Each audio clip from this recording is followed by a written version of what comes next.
Senhor Jesus, seja com todos. Mais uma manhã de estudo da Palavra do Senhor. Em continuidade, a nossa série de estudos sobre o panorama bíblico no Antigo Testamento. E nós estaremos dando continuidade à nossa lição de número 14, falando sobre Salmos. E foi trabalhado na nossa última parte dessa lição a visão panorâmica do livro, foi passado um esboço, Salmos em uma sentença. Há uma pergunta, um questionamento: os salmos são poesias?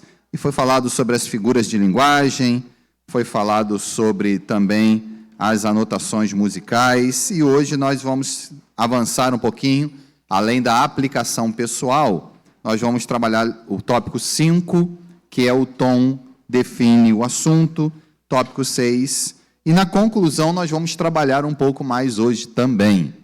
Então, uma lição que nós estaremos usando bastante, os textos bíblicos, dentro da estrutura do livro de Salmos, que é, na verdade, uma coletânea das canções, das poesias que foram apresentadas ao Senhor e também ao povo de Deus. Se existe um livro nas Sagradas Escrituras que nós podemos estudar para compreender muitas expressões do coração humano a partir da ação de Deus e muito do coração de Deus também a partir do seu agir na vida e na história do seu povo, é o livro de Salmos. E aqui, o nosso tópico que nós vamos iniciar, que fala sobre o tom define o assunto. Para aqueles que têm aí uma inclinação musical, poética, sabe que quando nós vamos cantar ou como nós vamos recitar, serve também para a arte de pregar, de proclamar a palavra. Nós passamos, através das emoções, aquilo que nós desejamos expressar. Por exemplo, abra sua Bíblia no Salmo 12. Salmo de número 12.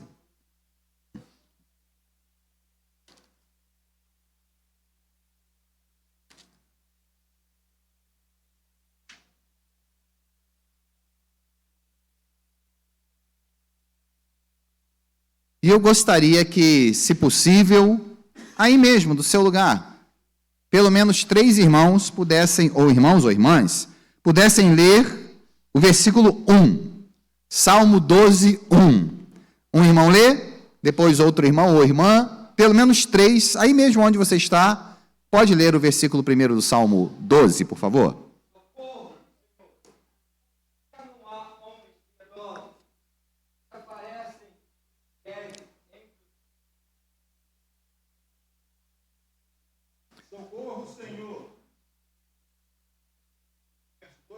Verso 1 inteiro. Socorro, Senhor, porque já não há homens piedosos. Desaparecem os fiéis entre os filhos dos homens.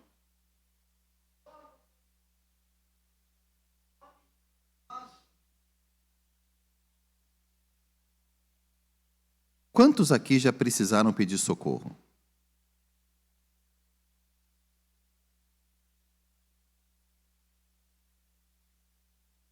Quantos aqui já precisaram pedir socorro por uma questão que a sua vida estava em risco?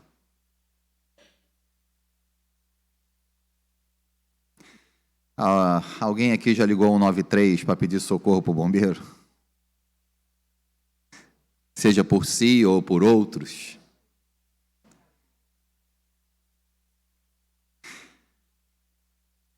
O salmista, e aí os irmãos leram corretamente, porque nós temos aqui um recurso que não havia no hebraico quando foi escrito.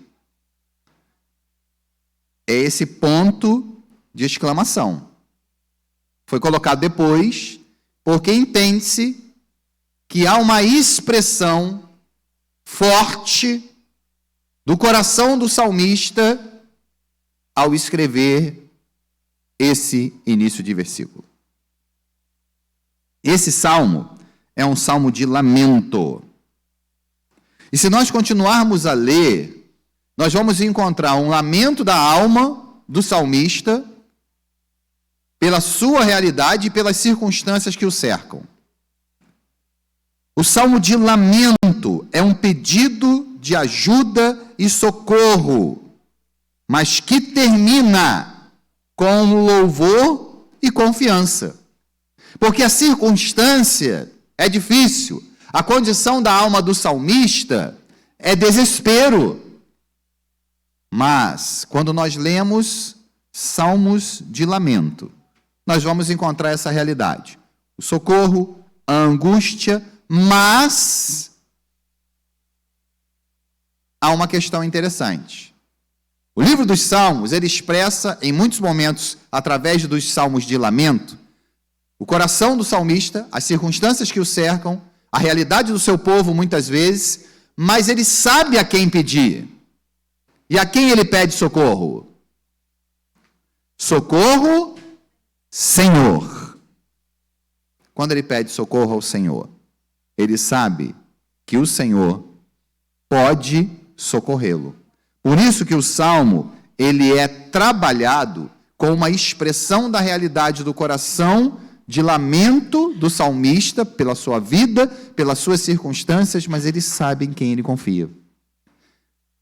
E ele expressa isso, porque nós temos que expressar ao nosso Deus quando nós precisamos de socorro. O salmo é cantado, pode ser orado, lido, mas uma realidade não pode faltar quando nós fizermos ou cantarmos ou trabalharmos uma poesia no salmo. É a intensidade do nosso coração. O que marca o livro dos Salmos é que todos aqueles que escreveram para cantá-lo, para recitá-lo, abriram os seus corações ao Senhor. Essa é a grande marca do livro dos Salmos. Uma expressão da realidade do coração daquele que fala, daquele que canta, daquele que recita, daquele que vive na presença do Senhor. Não somente o salmo de lamento, mas nós temos outros salmos aqui apresentados, como o salmo messiânico, que fala, obviamente, a respeito de Jesus, Salmo 22. O Salmo 22, que é um salmo relativamente longo, mas nós encontramos aqui a expressão usada pelo próprio Senhor Jesus. Salmo 22, versículo 1. Pelo menos 2 irmãos, por favor, podem ler o Salmo 22, verso 1.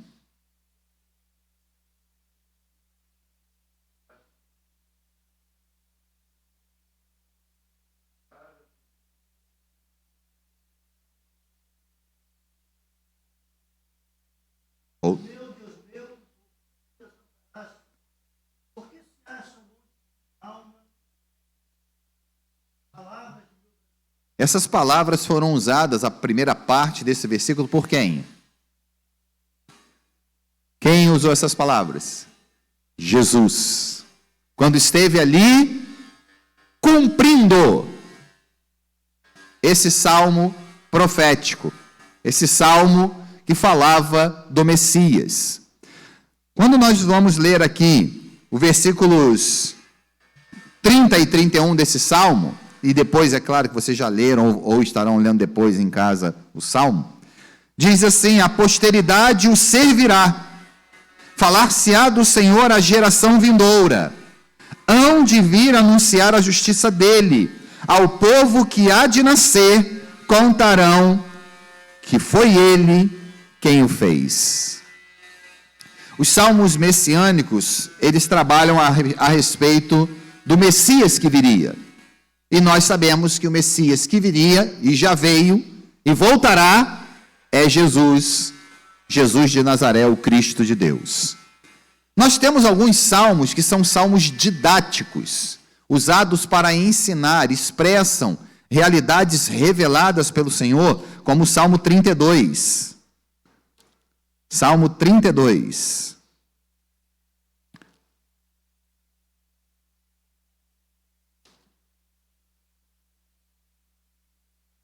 Salmo 32, versículo 1, 2 e 3. Pelo menos 2 irmãos. Podem ler, por favor.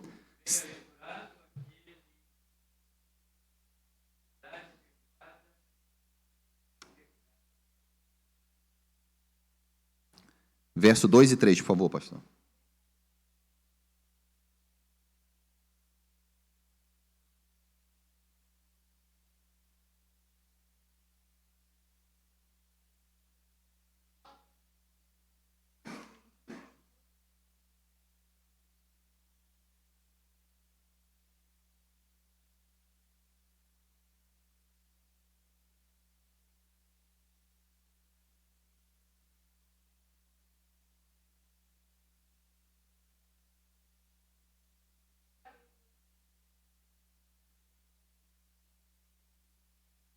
Há muitos salmos que eles apresentam lições, como nós veremos na parte final, o Salmo 1, a gente vai trabalhar com ele lá no finalzinho. Existem outros tantos salmos que apresentam, que ensinam como Deus cuida, como Deus trata, o que Deus espera. Os salmistas, em muitos momentos nos salmos didáticos, ensinaram o povo de Deus acerca do que era agradável e desagradável da parte do Senhor, o que era esperado da parte do Senhor e o resultado de se viver aquilo que Deus ensinava. Normalmente é chamado bem-aventurado. Bem-aventurado, feliz, é aquele que segue de fato os caminhos do Senhor. Lá no Novo Testamento nós encontramos Jesus dizendo: aquele, pois, que ouve estas minhas palavras e as pratica. Então ele também segue a didática de ensinamento, porque a pedagogia de Cristo era uma pedagogia de ensino, era didática, ensinar o povo. E muitas vezes o Senhor usa exatamente do próprio contexto de ensino didático que os salmistas também, pelo Espírito Santo, orientaram o seu povo, o povo do Senhor, durante muito tempo e até os dias de hoje. Quando você pega ali, abre um salmo, você vai aprender aquilo que Deus deseja e qual é o resultado de se viver aquilo que Deus deseja. Deus sempre ensina o seu povo. Além do salmo didático, nós temos o salmo de confissão.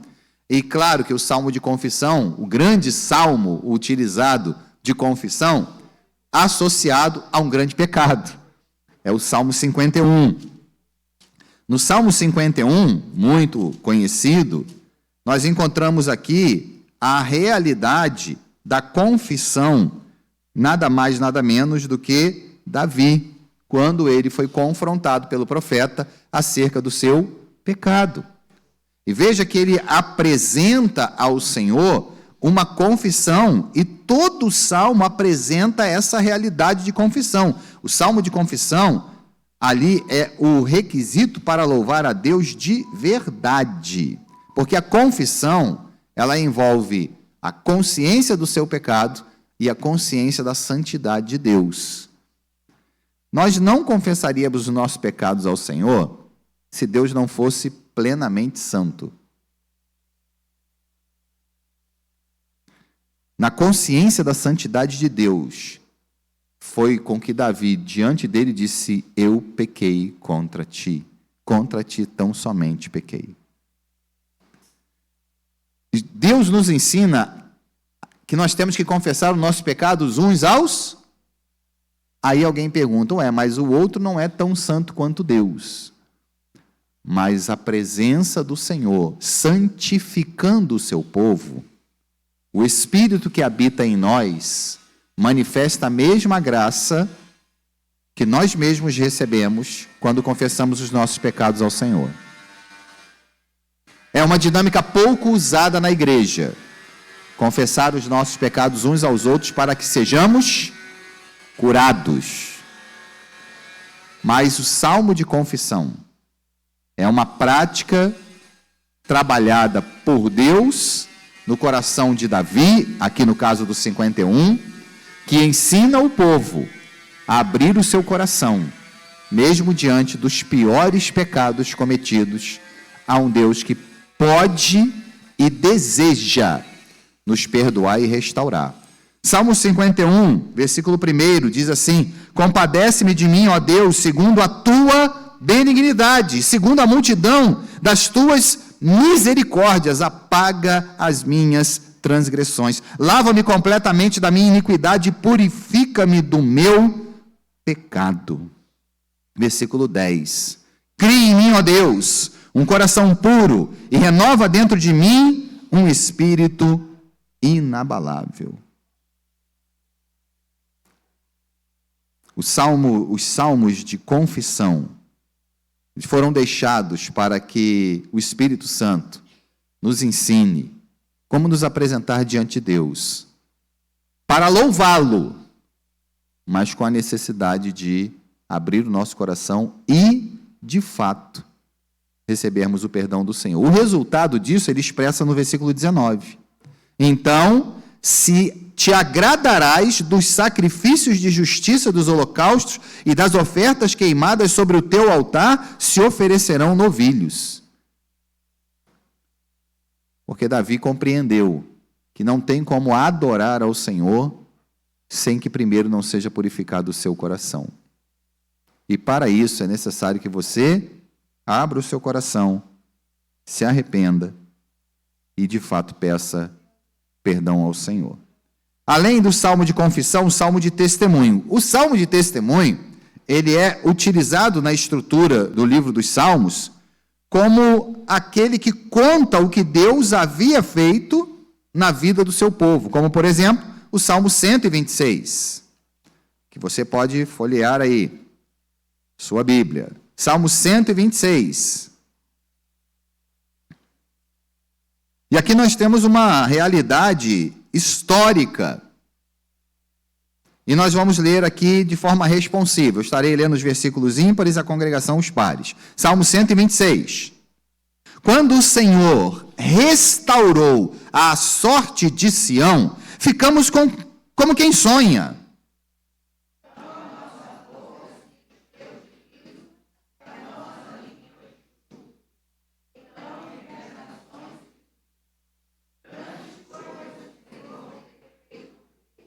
Com efeito, grandes coisas fez o Senhor por nós, por isso estamos alegres.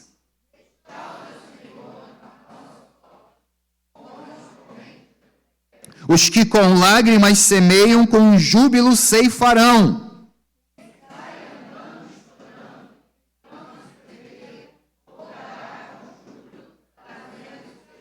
Esse é um salmo de testemunho das grandezas que o Senhor realizou no seu povo. Talvez alguns de nós aqui pudéssemos escrever um do quanto o Senhor tem feito em nossas vidas, amém? Testemunhamos, falamos, cantamos aquilo que Deus faz por nós. Então, os salmos de testemunho são aqueles para deixar registrado para o seu povo e para todos os povos as grandezas de um Deus que tudo pode. E se acharmos graça diante dos seus olhos, intervém na história da nossa vida, escrevendo a sua própria história para a sua glória. Temos o salmo de sabedoria, são palavras de Deus que leva ao temor do Senhor. É aquele famoso ingrediente para uma vida sábia. Salmo 111. Salmo 111 é um exemplo.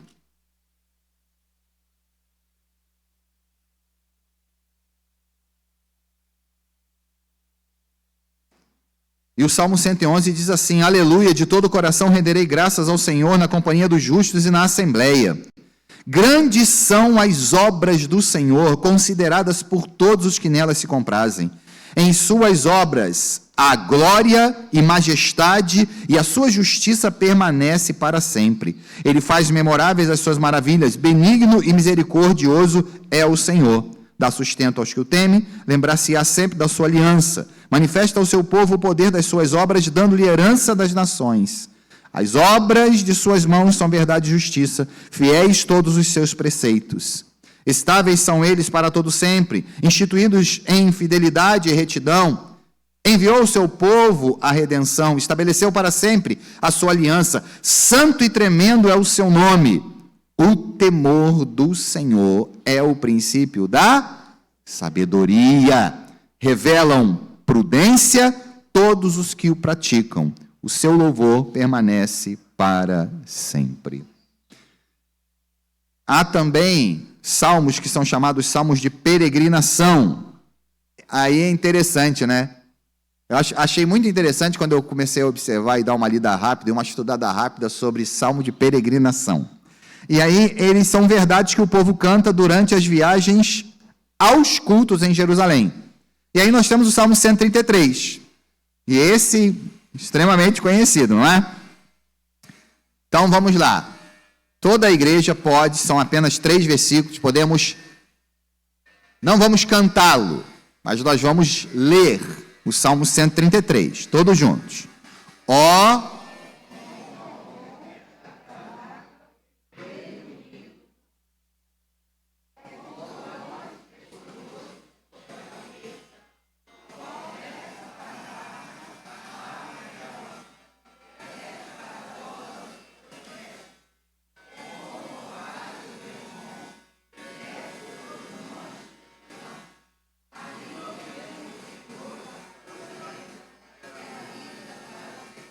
para ler ficou mais ou menos. Se nós fôssemos cantar esse salmo todos juntos, a gente precisaria de ensaio, né? Mas o que é interessante, quantas vezes você veio ao culto para prestar o culto na casa, no templo? Quantas vezes você veio recitando, lendo, cantando esse salmo? A gente não tem esse hábito. A gente não tem esse hábito. Talvez você em casa leu o salmo por uma ação do Senhor antes de vir. Mas o povo de Israel, na sua peregrinação, ou seja, na sua caminhada, no seu dia a dia, para adorar ao Senhor, para louvar ao Senhor, para prestar o seu culto ao Senhor, esse, entre outros, mas esse é um salmo que era cantado pelo povo de Israel. Se nós fôssemos trabalhar aqui todos os elementos desses 3 versículos aqui, nós poderíamos encontrar que claramente que não se vai adorar ou não se vem adorar a Deus sem a compreensão, sem o entendimento da importância da comunhão. É o povo que se reúne para adorá-lo, ainda que você na sua pessoalidade ou na linguagem bíblica como um membro do corpo de Cristo tenha sua importância, mas a reunião, a congregação dos justos, a igreja reunida é o que dá sentido ao culto. Em outras palavras, a sua vida diária de culto ao Senhor é uma realidade, mas quando a igreja se reúne para adorá-lo, ela deveria então vir cantando esse salmo. Essa era a realidade do entendimento de Israel. Todas as vezes que nós vamos nos reunir, a nossa caminhada ao templo, naquele tempo, a caminhada ao local de adoração, ela precisa ser exaltada, ela precisa ser glorificada. E nós vamos glorificar a Deus como? Cantando a Ele. Ó, quão bom e agradável viverem unidos os irmãos. Aí ele fala, é como um óleo. É de conhecimento deles, ele sabe o que vai acontecer. Há uma expectativa para o encontro. A peregrinação, a ida, envolve todas essas expectativas de se viver um momento de comunhão na presença de um Deus que derrama sobre todos nós, de fato, a unção do Espírito Santo. Mas nós temos também aqui o salmo histórico, salmo número 137, assim como o salmo do testemunho, o salmo histórico também é um testemunho, e o salmo 137, que nós vamos ler agora de forma responsiva novamente, eu estarei lendo versículos ímpares e você os pares, diz assim, às margens dos rios da Babilônia, nós nos assentávamos e chorávamos, lembrando-nos de Sião.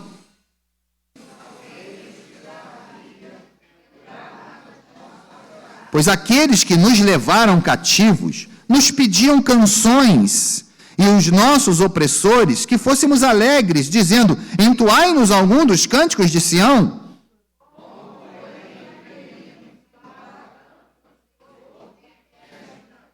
Se eu de ti me esquecer, ó Jerusalém, que se resseque a minha mão direita.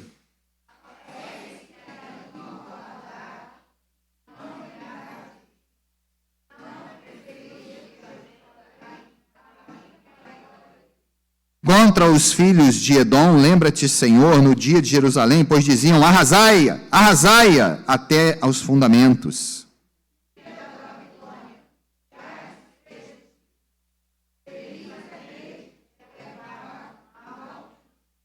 Feliz aquele que pegar dos teus filhos e esmagá-los contra a pedra.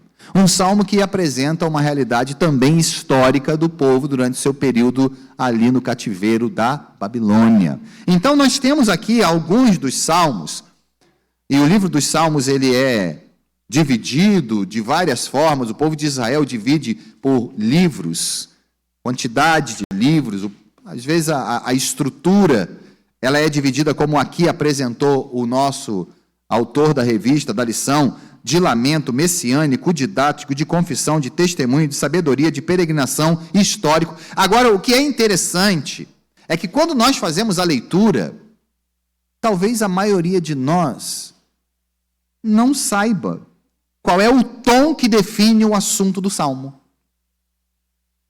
Esse é o ponto 5. Porque se nós pegarmos o Salmo 137, que nós acabamos de ler aqui agora, ele fala do período do cativeiro da Babilônia. Como ler esse salmo? Que tom a gente trabalha a leitura desse salmo? Com tom de alegria? Ah, gente, às margens do rio da Babilônia, nós assentávamos e chorávamos. Não.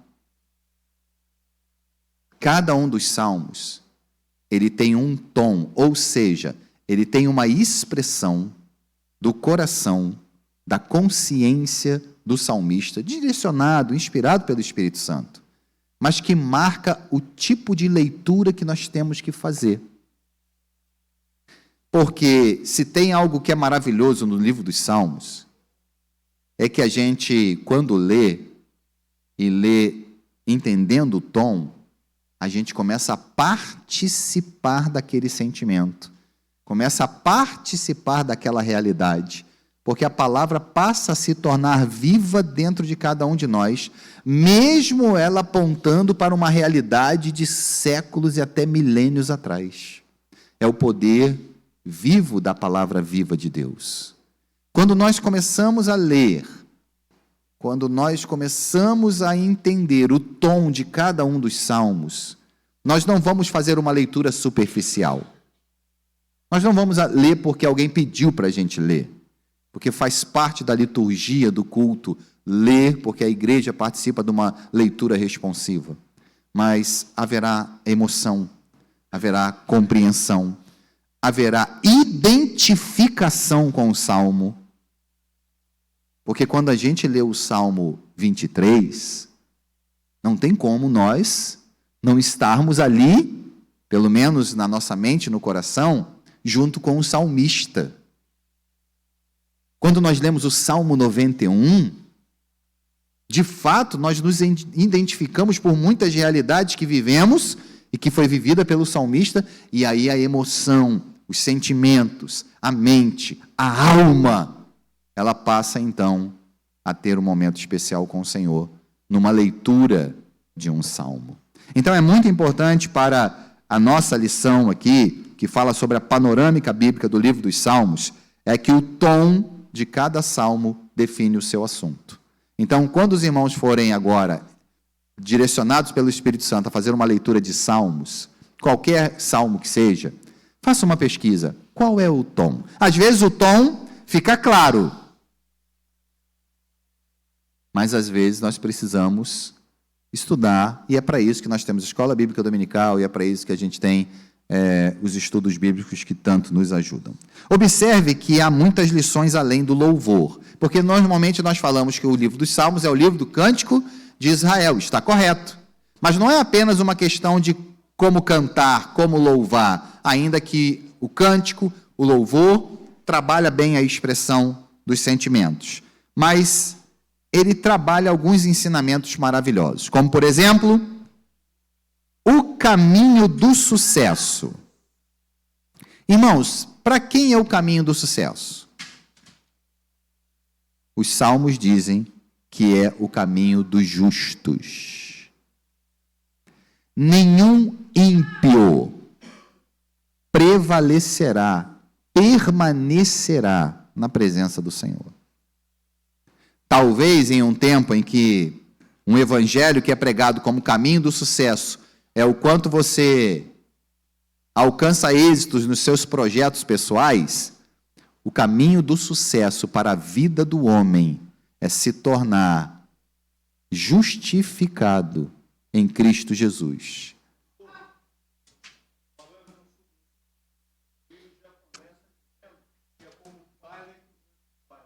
Nós vamos chegar lá no Salmo 1 lá daqui a pouco, se Deus permitir. Exatamente, presbítero.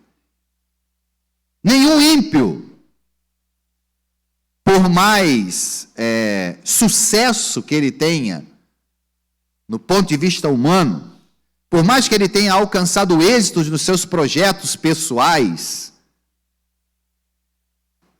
esse não é um caminho de sucesso. O caminho de sucesso é o caminho dos justos, daqueles que creem na justiça de Deus, no justo de Deus. Eu sei, irmãos, que às vezes as pessoas pensam que o Senhor, Ele é injusto. Nós temos salmos aqui de crises, não é? Nós temos salmistas em crise, que olham para a realidade dos ímpios e dizem: os ímpios prosperam, os ímpios estão em paz, os ímpios estão seguros, os ímpios estão felizes. E nós, o povo de Deus, no sofrimento, na angústia, no limite, na dependência, até que entrei nos átrios do Senhor, no templo do Senhor, até que fui chamado a ficar pertinho. Aí eu entendi. E o que ele entendeu? O fim deles. Então, irmãos, o caminho do sucesso é o caminho dos justos. Digo isso porque desse tempo, tem um último tempo agora, um período aí de cerca de um ano, tenho escutado muitos irmãos dizendo: poxa, tentei um projeto, não deu certo, tentei outro projeto, não deu certo, tentei outro projeto, não deu certo. Eu não consigo sucesso na minha vida. Falei, então, qual é o empreendimento que você realmente tem trabalhado para que você alcance o sucesso? São vários, eu tenho vários projetos. Então, fique tranquilo, porque você faz parte de um projeto de sucesso. Porque o projeto de Deus não falha. Amém? E sabe qual é o sucesso? É quando nós nos rendemos a Cristo Jesus. Sabe quando é que a gente vai ter noção do tamanho desse projeto de Deus? Quando nós ressuscitarmos dentre os mortos, entrarmos nos portões celestiais, e a gente vai falar assim: meu Deus, que projeto lindo Deus fez na minha vida. Isso é maior do que qualquer coisa que possa ser trabalhado nessa terra. O sucesso, o caminho do sucesso é o caminho dos justos. Mesmo ele sofrendo, mesmo ele padecendo, mesmo ele não sendo reconhecido como um grande homem de sucesso pelos parâmetros humanos, mas o caminho do sucesso é o caminho dos justos. O próprio Cristo, né? Hoje Cristo é um grande ícone, exemplo de um fracasso para muita gente. O homem fez de tudo, ajudou tantos, curou, ensinou, fez o bem, e o que ele recebeu em troca? Ele foi ali humilhado, ele foi maltratado, ele foi crucificado, ele foi morto e sepultado. Do que adianta? Mas para muitos, ele é o maior exemplo de vitória e de sucesso. Porque embora sendo obediente até a morte de cruz, Paulo fala aos Filipenses que Deus o exaltou soberanamente e lhe deu o nome que é sobre todo nome. O sucesso é o sucesso dentro do projeto de Deus para a vida daqueles que o amam e o servem. Às vezes a gente fica um pouco triste com os nossos empreendimentos humanos, mas Deus ele vai cumprir o seu, posso chamar de projeto de sucesso, porque ele está fundamentado na pessoa do Senhor Jesus Cristo. No livro dos Salmos, o caminho do sucesso é o caminho dos justos. No livro dos Salmos, ele nos apresenta a atitude para ser santo. E ele apresenta como a meditação na palavra. Se você quer trabalhar uma santificação, uma santidade, você precisa aprender a lei do Senhor. Essa era a visão do salmista. Nós sabemos hoje que a santificação é uma obra realizada por Deus através do Espírito Santo em nossos corações, mas o que é ser santo, se não viver plenamente a lei do Senhor? Inclusive, eu estava lendo um artigo, quando eu estava preparando aqui o estudo, dizendo sobre algumas declarações que as pessoas, e às vezes a gente até mesmo pode ter feito isso em algum momento. Esse negócio de viver na lei, isso não é coisa para cristão. Nós vivemos Mas o que é a graça se não transformar a lei de Deus e colocá-la no nosso coração, que não é mais de pedra, mas é de carne?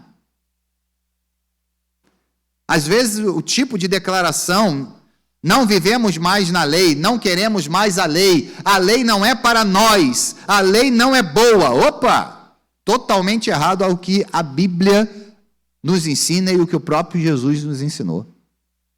Sabe qual é o problema da lei? A Bíblia fala, a lei estava enferma. Por que a lei estava enferma? Porque ela era ruim? Não. Porque ela era imperfeita? Não. Porque ela não é boa? Não. Ela estava enferma, porque ela foi dada ao coração de um homem que não sabe vivê-la. Aí, ao invés dela, de fato, produzir em nós uma santificação, ela nos apontava tão somente a morte por conta do pecado. A lei nunca foi ruim. Deixa eu dizer uma coisa para os irmãos, nós vivemos hoje no tempo da lei. Mas uma lei que em nossos corações é possível vivê-la pelo poder do Espírito Santo. Foi isso que Jesus veio fazer. Ele falou assim, eu não vim destruir a lei, eu vim cumpri-la, porque a lei é boa. E o que Jesus veio fazer por nós? Nesse aspecto, fazer a gente viver a lei do Senhor, mas em nossos corações pelo poder do Espírito Santo. Naquele tempo, no tempo do salmista, observar a palavra, observar a lei do Senhor, é o que apontava para a santidade. Você quer ser santo? Aprenda o que Deus disse, o que pode, o que não pode, o que deve, o que não deve, o que lhe agrada e o que não lhe agrada. Nos dias de hoje, irmãos, é relativamente igual. O Espírito Santo sempre nos fala o que agrada, o que não agrada, o que convém, o que não convém, o que é certo, o que é errado perante Deus por meio da sua palavra. Diga, querido. Sim.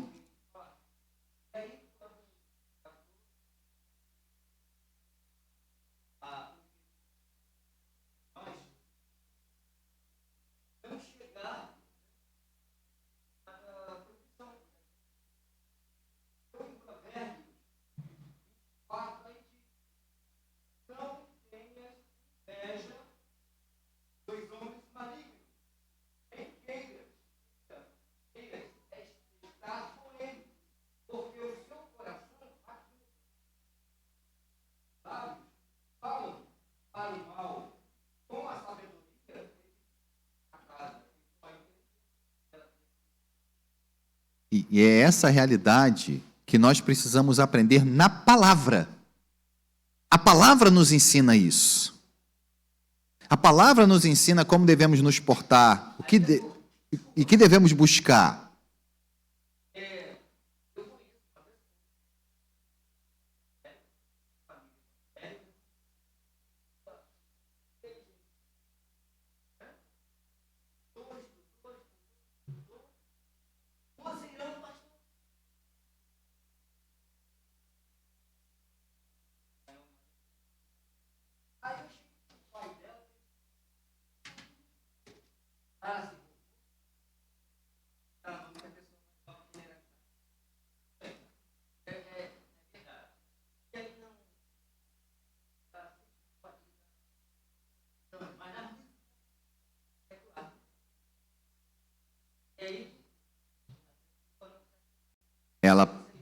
ela pode ter buscado um sucesso dentro de uma realidade do seu talento, e que, na verdade, eu espero em Cristo Jesus que ela um dia compreenda que, embora ela seja reconhecida pelo seu talento, pela sua voz, pela sua capacidade, que aquele caminho não é o caminho do sucesso. Porque aquele caminho, como o irmão bem disse, aí leu o texto, Provérbios nos revela, Salmos nos apontam, nos revelam também, é um caminho em que a sua alma não encontra prazer, não encontra paz, não encontra tranquilidade. Eu espero que essa pessoa, com todo o talento, a capacidade, ela possa entender que o caminho do sucesso é o caminho dos justos. E que a atitude para ser santo é a meditação na palavra. E aqui é interessante que o nosso autor da lição diz assim: e o segredo para agradar a Deus?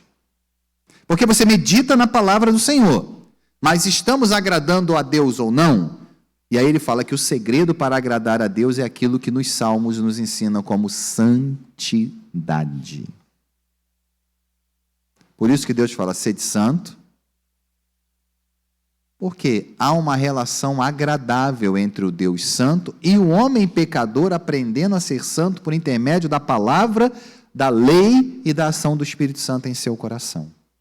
A santidade nada mais é do que uma relação agradável ao Deus Todo-Poderoso. É claro que para viver isso nós dependemos do Espírito Santo, precisamos da obra de Cristo, precisamos da palavra do Senhor, e todas as vezes que você se afasta dessa realidade, da meditação da palavra, toda vez que você se afasta da relação e do ouvir a voz do Espírito Santo, você não agrada a Deus, então você não tem uma vida de santidade. No livro dos Salmos apresenta também a paz que tranquiliza a alma, e a paz que tranquiliza a alma é a confiança que nós temos em um Deus Todo-Poderoso. Eu gosto muito das palavras do pastor Ronaldo Lidório, quando ele fala da relação de fé, confiança e entrega. À medida que nós cremos, nós confiamos. E à medida que cremos e confiamos, nós entregamos ao Senhor e descansamos no Senhor. A relação de fé que você crê, mas você crê a ponto de entregar aquela situação, aquela questão, a sua vida, a sua alma, e confia nele. A Bíblia fala, confia nele e o mais.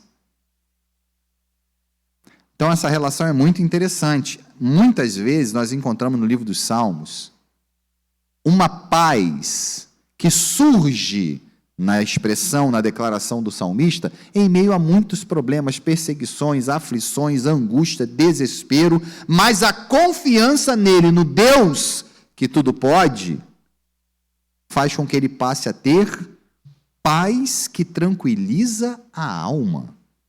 Que paz é essa? Bem, Jesus, ele disse, a minha paz vos dou.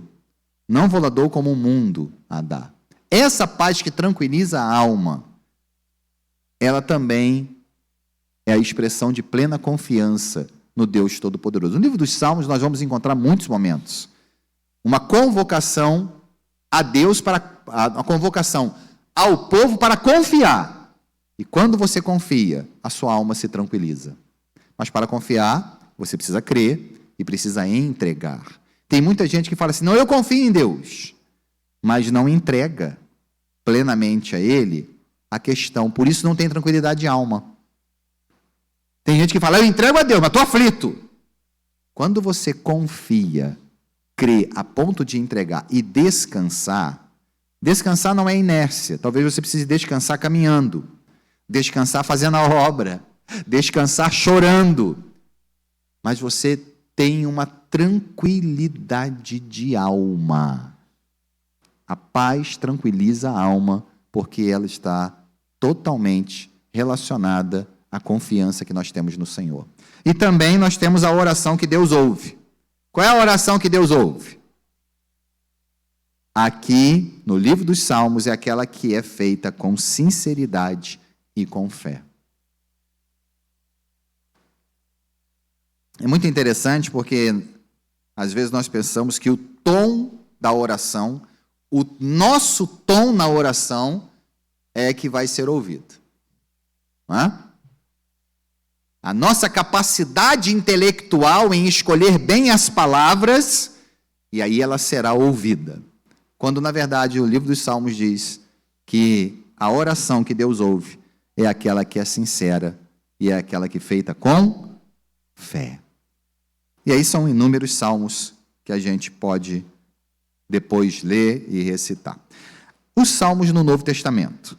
Aí nós encontramos aqui 112 vezes os salmos no Novo Testamento foram citados. E aqui nós temos aqui exemplo do Salmo 8, verso 2, trabalhado em Mateus 21, 16, o Salmo 89, trabalhado em Atos 13, o Salmo 143, 2, trabalhado ali por Paulo aos Romanos, capítulo 3, verso 20. Nós temos o Salmo 34, 8, trabalhado por Pedro na sua primeira epístola, 2, 3. O Salmo 23, versículo 1, trabalhado por João no capítulo 10, nas palavras do próprio Senhor Jesus.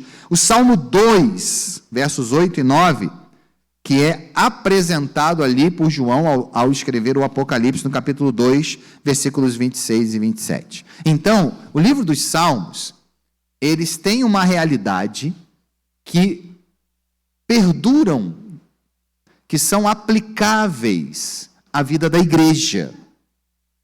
Os salmos, eles foram ali, pelo Espírito Santo, trabalhados nos seus muitos autores, grande parte Davi, para o povo de Israel, para o momento histórico, para os ensinamentos, para o lamento, como nós vimos aqui na classificação que é apresentada pelo autor aqui, mas eles podem ser e devem ser usados em todos os momentos da vida da igreja.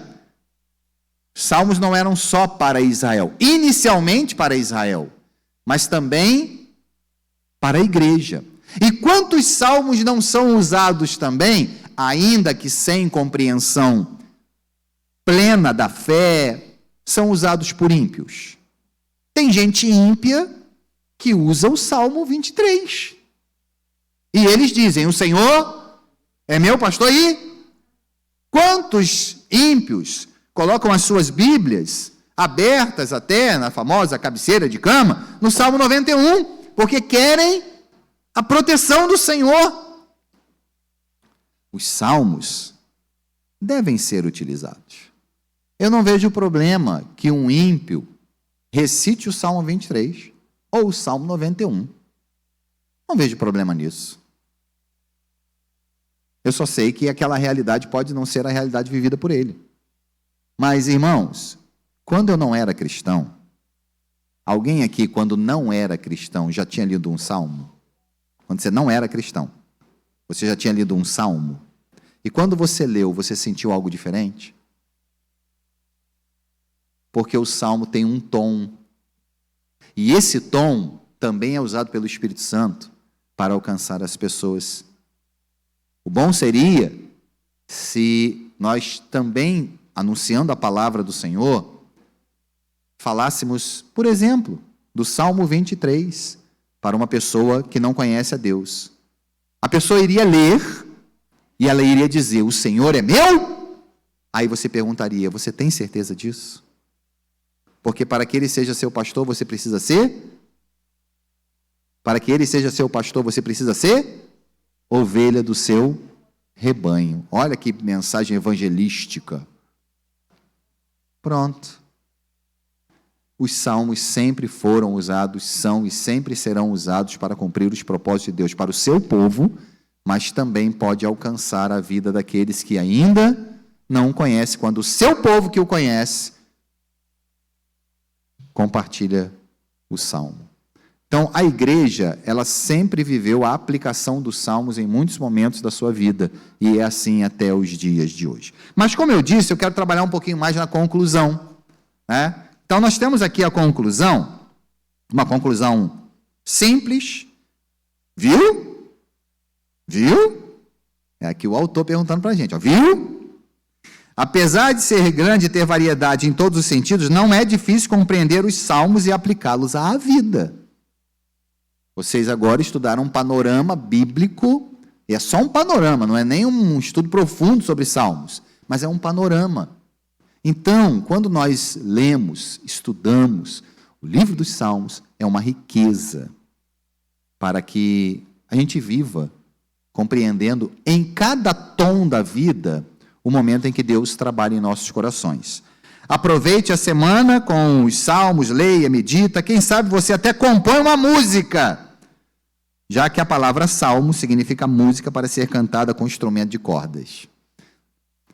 E aqui, eu quero usar esses minutos finais, que eu sei que foi a sua reflexão durante a semana, que nós temos aqui as nossas reflexões diárias, né? Segunda, terça, quarta, quinta, sexta, sábado e domingo.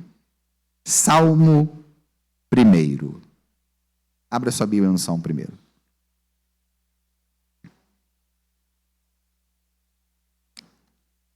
E é claro que a maioria dos irmãos pode até recitar, ou quem sabe até ensaiar e cantar o Salmo 1.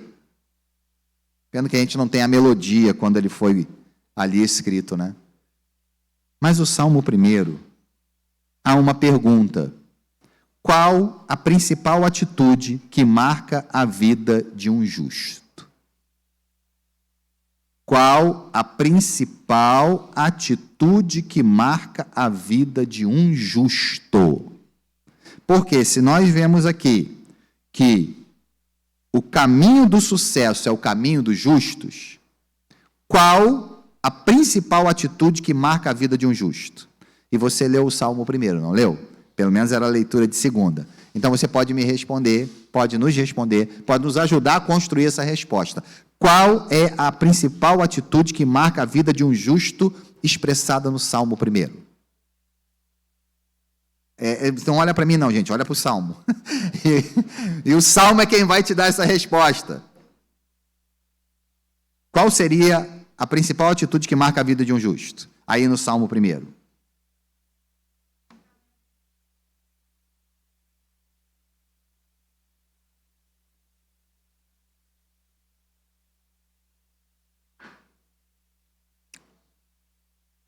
Vamos lá. Vamos ajudar mais. A nossa irmã já leu pelo menos o versículo 1. Qual seria a principal atitude que marca a vida de um justo? Saber como andar. Isso, vamos lá, gente. Vamos construindo aí. Não tem uma...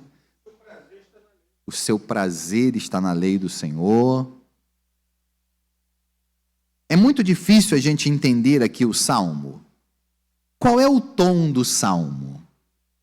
É um salmo didático, é um salmo de ensino, é um salmo que nos conduz, nos orienta. Bem-aventurado o homem que não anda, não se detém e não se assenta. Nós temos aqui aquelas atitudes do ímpio. E o ímpio, ele desce, por mais que seja redundante, desce ladeira abaixo. Um ímpio, ele começa a andar, se detém e se assenta. Para o ímpio, isso aqui é o normal, é o natural. Há muitos conselhos de ímpios, os ímpios conselhando ímpios e até ímpios conselhando crente. E aí é o perigo, porque todo cristão que pega conselho com ímpio, possivelmente se detém no caminho dos pecadores. E, infelizmente, pode se assentar na roda dos escarnecedores. Porque ele se aconselha, ele começa a participar e ele se identifica. E aí, como não viver isso? Bem-aventurado é aquele que não vive isso. Mas como não viver isso? Você precisa encontrar o prazer na lei do Senhor. E nessa lei meditar dia e noite. Aí vem o contraste. Ao invés de você andar no caminho dos ímpios, ao invés de você se deter no caminho dos pecadores, ao invés de você se assentar na roda dos escarnecedores, você é como árvore plantada junto à corrente das águas, que no devido tempo dá o seu fruto, cuja folhagem não murcha, e tudo quanto ele faz será bem. Aí ele vai dizer o seguinte: os ímpios, eles não são assim. Eles não têm prazer na lei do Senhor, eles não são como a árvore plantada junto à corrente das águas. Não é assim com eles. Como que é com eles? Eles vivem essa realidade.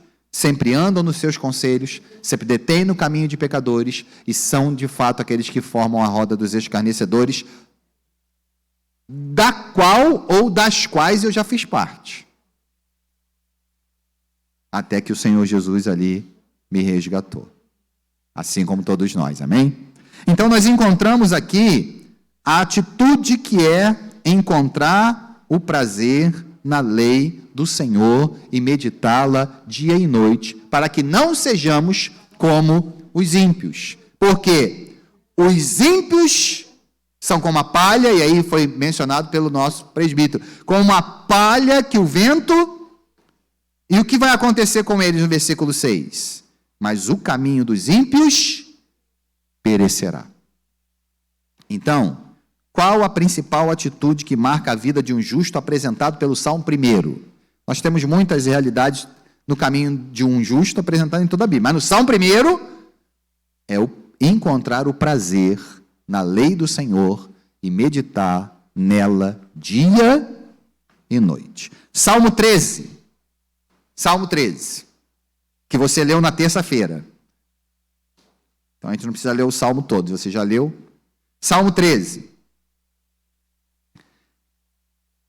O Salmo 13 aqui há uma proposta de reflexão, porque há diferença entre murmuração e desabafo. Qual delas está presente em sua oração quando as coisas não vão bem? Porque a gente ora quando as coisas não vão bem, não é, irmãos? A gente ora quando está tudo bem, mas a gente ora também quando as coisas não estão bem. Olha o salmista: até quando, Senhor? Esquecerá de mim para sempre? Até quando ocultarás de mim o rosto? Com esse tom, o que eu estou passando para o Senhor? Esse que eu acabei de ler agora. Você acha que é desabafo? Não é, não. Por que é murmuração? Porque eu estou... Por que é murmuração? O contrário de adoração é murmuração, tá? Eu não estou, na minha consciência, exaltando Deus mesmo na minha dificuldade. Eu estou indignado com o Senhor. Eu não estou chegando para o Senhor e o tratando como Senhor da minha vida. Eu estou indignado com Ele. Vem cá, Senhor, até quando? Tá bom. Já não tá bom, não?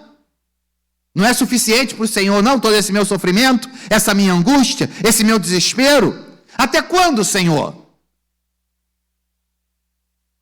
Esse não é o tom do Salmo, gente. Tá bom? Se você muda o tom do Salmo, você pode produzir uma murmuração. E aqui o exemplo é, e na sua oração? Qual é o tom da sua oração? Porque, irmãos, às vezes a gente fica indignado com a circunstância, amém? Amém ou não amém? Eu fico indignado com as circunstâncias. Tem coisas que eu falo, que coisa horrível. Aí eu vou falar com o Senhor. E quando eu vou falar com o Senhor, eu abro o meu coração, mesmo indignado, mas eu abro o meu coração para falar com Deus, ou eu murmuro contra Deus? A linha é bem tênue, bem fina. Até quando, Senhor, esquecerás de mim para sempre?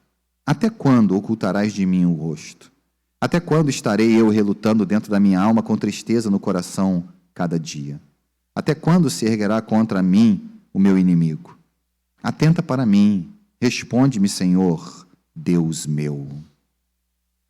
Se a gente quiser dar uma ênfase um pouquinho mais no texto, aí nós temos os pontos de exclamação onde você aumenta a intensidade do seu desabafo ao Senhor. Porque se tem uma coisa que nós precisamos fazer, irmãos, aqui na proposta, na palavra que o autor usou, é desabafar com Deus. Tive a oportunidade, quarta-feira, de ministrar a um grupo sobre oratória, mas a oratória bíblica, a oratória cristã. E aí eu falei sobre a oração, a capacidade que nós temos, a nossa oratória perante o Senhor. E nós precisamos pegar tudo que é indignação nossa e até revolta nossa e transformar numa oração. E na oração você fala com o Senhor: Senhor, eu estou triste, eu estou chateado, eu estou aborrecido, eu estou indignado, eu estou revoltado com essa injustiça. Deus, age em meu favor, age em favor da nossa cidade. Transforma isso numa oração. Com Deus você pode abrir o seu coração. O que você não deve, eu até acho que você não pode, mas eu vou usar a expressão não deve para pensar que eu estou querendo governar alguma coisa na sua vida, é murmurar contra o Senhor. Não é esse o tom de uma oração de um cristão. Diga, minha querida.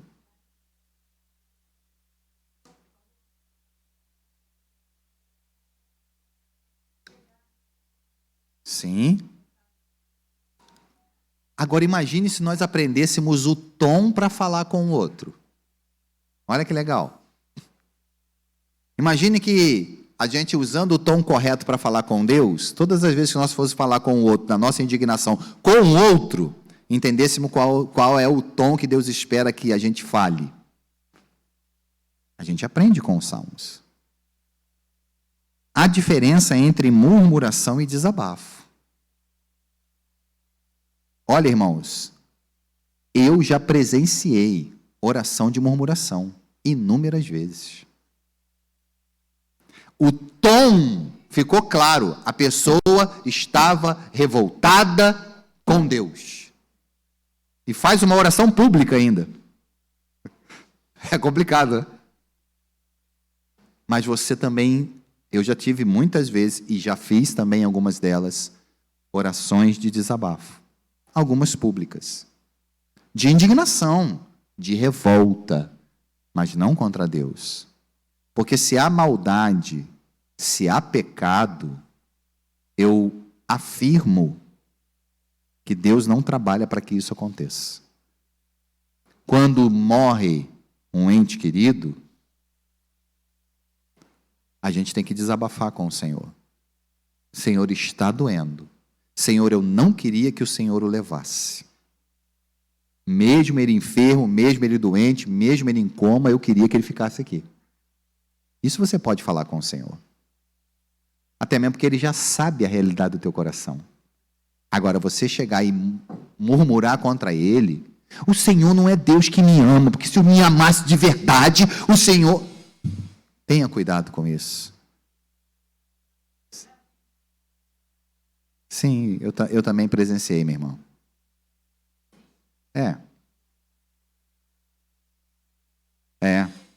É porque no momento de desespero, a gente tem um coração e uma alma desesperada. E coração e alma desesperada, a boca fala do que está cheio, e às vezes a boca fala do desespero de um coração que naquele momento está desesperado mesmo. A orientação aqui é para que haja o desabafo, mas não haja a murmuração. Porque para mim, nesse caso, ela se torna pecado contra Deus. Sim, querido. Eu vi um pastor com uma oração contra Deus, quando nós estamos orando Deus, tem que valer, eu não faria assim, eu faria melhor. Ah, sim. Normalmente a murmuração contra Deus, você quer mostrar para ele o que ele deveria fazer. E aí eu entendi o que o irmão falou. Se eu estivesse no lugar do Senhor, eu não faria assim. Ou seja, eu tenho sempre uma atitude melhor do que o próprio Deus sobre as circunstâncias da minha vida. E isso é uma blasfêmia terrível, né? Terrível isso. Sim, pastor Eugênio.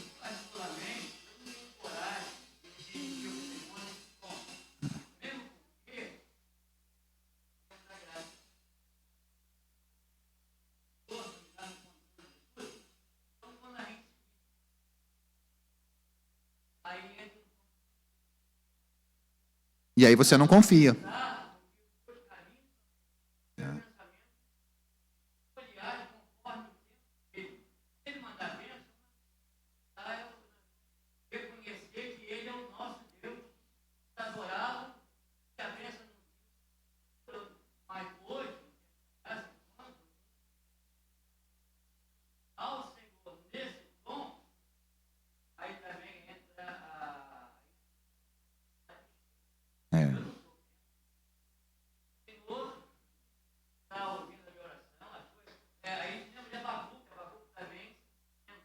Nós fomos ministrados aí também.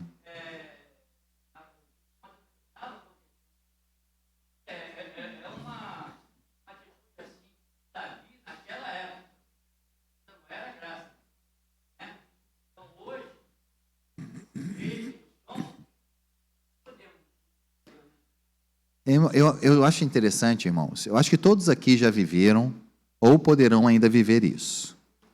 Você já foi orar indignado? Você já foi orar um pouco pensando que se fosse você, as coisas não seriam daquele jeito? E aí você chega para Deus e fala. Algumas vezes, irmãos, a gente fica tão angustiado de alma, tão desesperado, que a gente produz uma certa murmuração.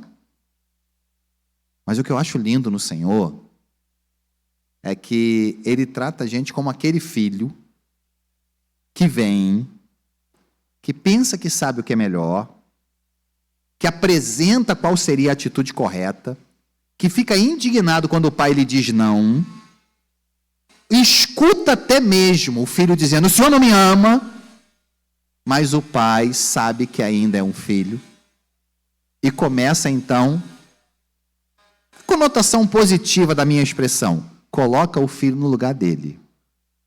Fala as verdades, filho, eu te amo, eu cuido de você, eu sei o que é melhor para você, e que o não é necessário para a sua vida agora.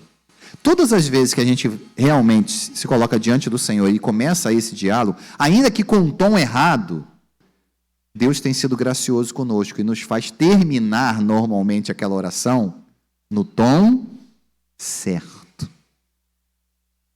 Eu sei que tem gente que talvez já se revolte logo no início e mantenha o seu tom, não só de oração, mas de vida. Mas realmente, eu também sou assim, pastor Hilton. Eu também tenho muita dificuldade, quando eu vou fazer as minhas orações, até qual é o tom de cada oração perante o Senhor. Porque nós estamos perante o Deus Todo-Poderoso, que nos ama, que nos guarda, que nos livra de todo mal. E porque uma circunstância não saiu como nós queremos, a gente não deve mudar o tom perante o Rei de toda a terra. Vamos seguindo? Sim, querido.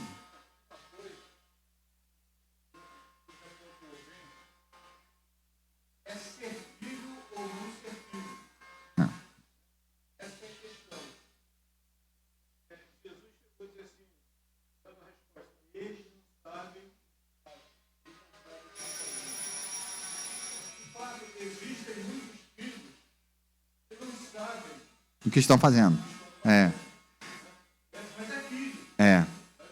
Eu costumo falar de maneira assim, bem extrovertida, mas trabalhando uma seriedade, é que Deus tem cada filho. E quando a gente tem uma família com muitos filhos, eu tenho 2 filhos, e eles têm aspectos muito parecidos, mas em outros são bem diferentes.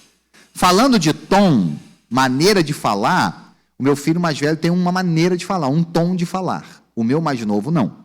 Costumam-se dizer por aí que o meu mais velho parece comigo na maneira de falar. E o meu mais novo parece com a minha esposa na maneira de falar. Que é aquela maneira mais direta, objetiva, clara, às vezes fala um pouco mais alto.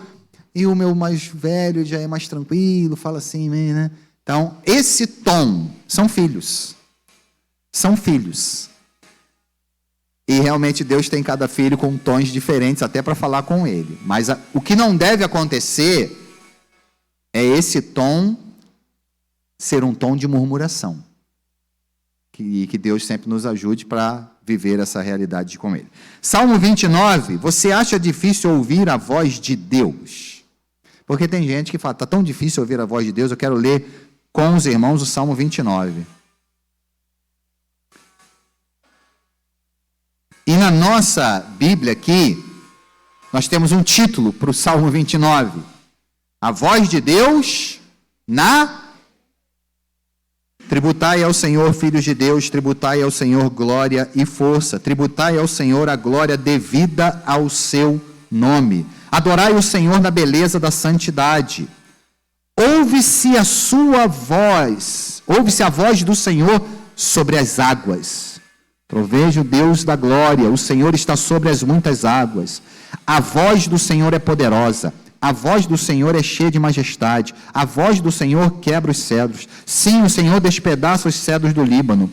Ele os faz saltar como um bezerro, o Líbano e o Sirion, como bois selvagens. A voz do Senhor despede chamas de fogo. A voz do Senhor faz tremer o deserto. O Senhor faz tremer o deserto de Cádiz. A voz do Senhor cria as corças e desnuda os bosques. E no seu templo tudo diz: glória! O Senhor preside aos dilúvios como o rei. O Senhor presidirá para sempre. O Senhor dá força ao seu povo. O Senhor abençoa com paz ao seu povo. Às vezes a gente pode até pensar que é difícil ouvir a voz do Senhor, mas a voz do Senhor é possível ouvi-la mesmo em meio às piores tempestades da vida. Eu cito, às vezes eu faço menção de alguns filmes que eu gosto muito de filme. Eu já citei aqui pelo menos umas 3 ou 4 vezes esse filme que para mim trouxe uma grande mensagem. Eu Sou a Lenda, ou Eu Sou uma Lenda, acho que é o nome do filme. O protagonista é o Will Smith. A Terra praticamente devastada, a humanidade praticamente destruída, alguns poucos sobreviventes. Ele encontra uma mulher. Essa mulher, na verdade, vai ao encontro dele. No momento que ele está quase sendo morto lá pelas criaturas, ela chega, salva, e ele fica assustado porque ele não conseguia ver um ser humano há muito tempo. Ele só tinha companhia de um cachorro. Tinha que ser pastor, né? Era um pastor alemão. E aí ele pergunta para ela: onde você estava? Eu ouvi meio-dia, todo dia, meio-dia, ele colocava um rádio lá num porta-aviões e perguntava se alguém estava vivo, dizia que ele tinha um local, que ele tinha comida, que ele podia dar segurança, e ninguém nunca respondia. E ela falou: eu ouvi. Aí ela: você ouviu? Sim. E como você ouviu? Eu estava num lugar e Deus mandou eu ligar o rádio. Deus me trouxe até você. Ele falou assim: Deus? O Deus? Ele: sim. Aí eu guardei a frase daquela mulher em um filme. O mundo está em silêncio. Agora é mais fácil ouvi-lo. O que acontece com as tempestades é a fúria do vento, a força das águas, os raios, os trovões, que nos atrapalham a ouvir a voz de um Deus que sempre falou, fala e sempre falará. Não é difícil ouvir a voz de Deus. O difícil é não ouvir as outras vozes. Quando a gente consegue viver isso, a gente escuta claramente a voz de um Deus que inclusive habita em nossos corações. Salmo 51, Deus se agrada de um coração arrependido e quebrantado. Nós já falamos sobre o Salmo 51. Já usamos ali os textos daquela realidade da confissão de pecado. A pergunta é: como anda a confissão de pecados em sua vida? Porque tudo muda, e muda mesmo, quando a gente confessa, quando a gente se arrepende e quando a gente deixa.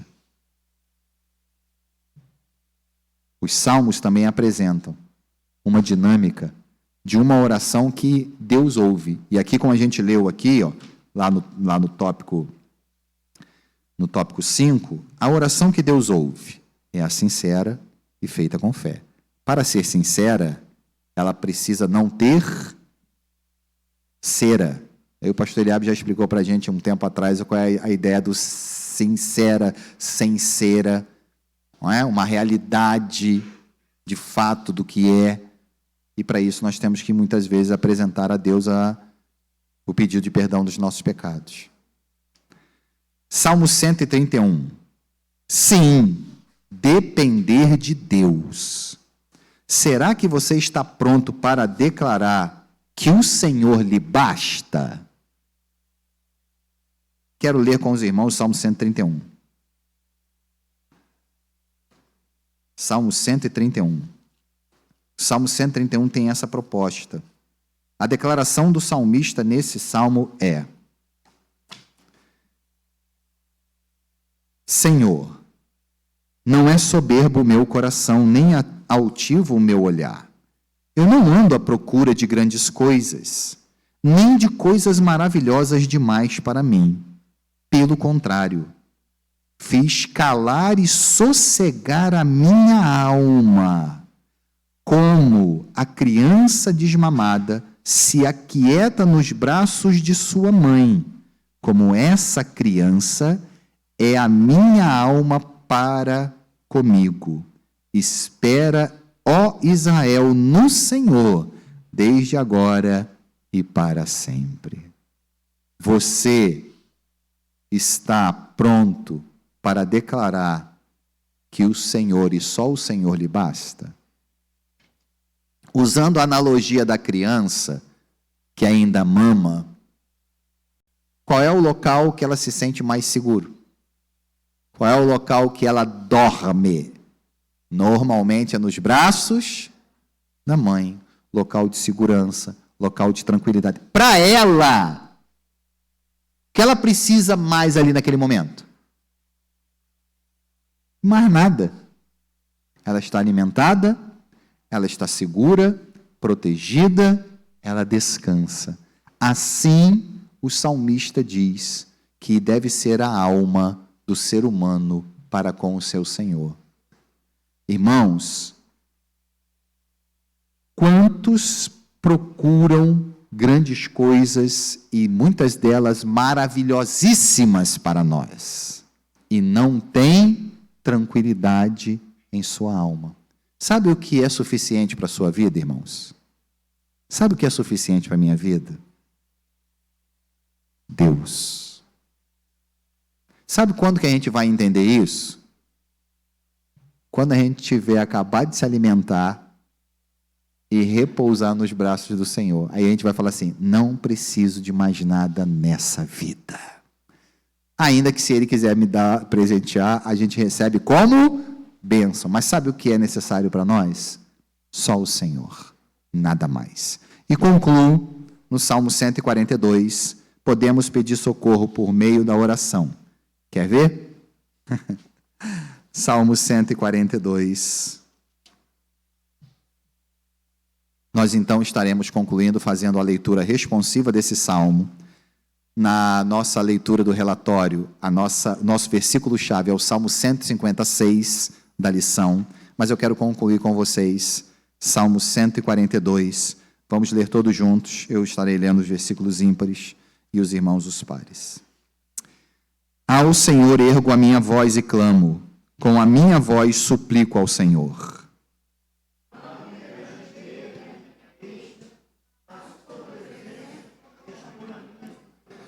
Quando dentro de mim me esmorece o espírito, conheces a minha vereda. No caminho em que ando, me oculta uma armadilha.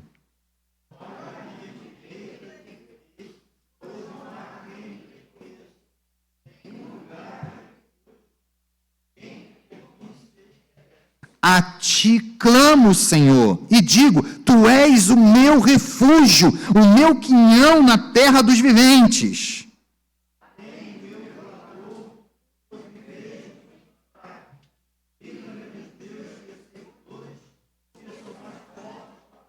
Tira a minha alma do cárcere, para que eu te dê graças ao teu nome. Os justos me rodearão quando me fizeres esse bem. Amém, amados? São muitos aspectos que a gente estuda, mas de todos eles, eu gostaria de ressaltar um para os irmãos, porque foi o que novamente ressaltou o meu coração preparando esse estudo. É o tom. O tom com que lemos, o tom com que oramos, o tom com que cantamos, e aí não é só o tom da escala de tons de uma música, mas a escala de adoração de nosso coração, o tom da vida que apresentamos ao Senhor e o tom da vida que apresentamos a este mundo como sal da terra e luz do mundo. Amém, queridos? Que Deus abençoe os irmãos e que o Espírito Santo complete cada vez mais aquilo que na nossa limitação humana a gente não consegue cumprir. Irmã.